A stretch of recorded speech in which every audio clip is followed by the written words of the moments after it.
আজ অনেক দিন পর একটু ভিন্ন ধরনের খাবার খেলাম। ভিন্ন ধরনের বলতে সাউথ ইন্ডিয়ানের খাবার খেলাম আজ। আজ ইন্ডিয়াতে না গিয়ে বাংলাদেশে বসে সাউথ ইন্ডিয়ানের খাবার ট্রাই করলাম।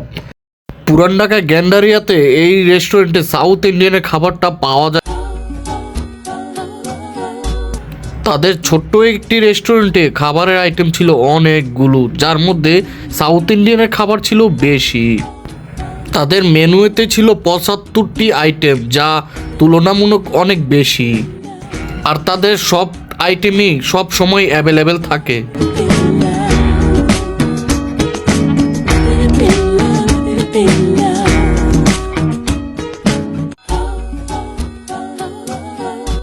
তাই সাউথ ইন্ডিয়ানের মতো আমিও নিয়ে নিলাম লুচি, ছোলা বাটোরা, দই, জলপাইয়ের আচার, চিকেন কারি সহ।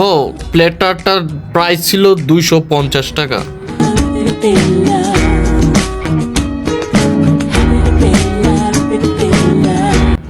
তাদের খাবারটা আমার কাছে অনেক ভালো লেগেছে।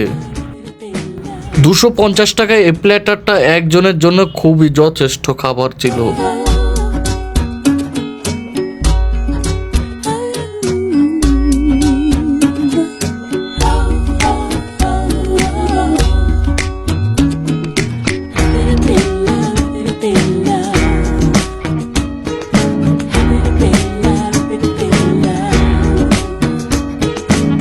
তারপর ট্রাই করলাম তাদের চাইনিজ কিছু খাবার।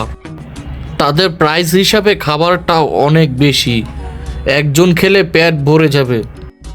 এই ভেজিটেবল ফ্রাইড রাইস এবং চিকেন চিলির কারির ছিল ৩২০ টাকা। খাবারটা আমার কাছে অনেক ভালো লাগছিল। সবাই একবার হলো ট্রাই করবেন। ধন্যবাদ।